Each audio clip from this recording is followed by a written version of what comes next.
DJ Osa, I am the last born.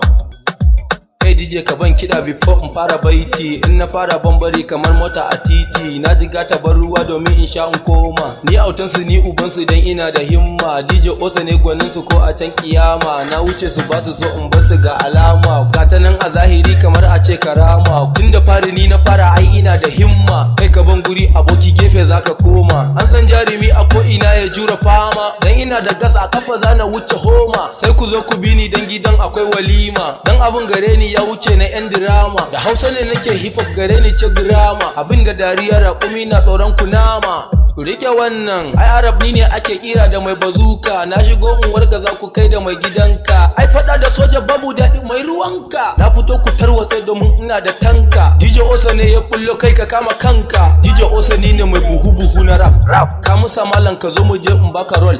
Ga sunan jaka fa na cika su full. Haka mun gada da karfi dan ina da toll. Addu'a nake kullum ina ta burge pass. Ko gasa asa rabbi sa in zo a pace. Kai na sa gaba Allah wa zai mini get. That is why in na fara sai na kai ga zai. Ozil nake atake sai in kara hop. Yau na zo a keke gobe sai in zo a jeep. Dan gasar rawa su ne suke zuwa club. Babu ma haɗi gudu kunkuru da gob. Dole ma su bi ni yanzu na zamo star. Ku tuna wannan ka gani suke kamar ba za na kai ba fa. Ga baiwa kullum tana ta ƙara karfafa. Tunani nake kullum in ƙara zurfafa. Baiwa ce daga rabbi nayi godiya. Yes, nayi godiya. Nagode.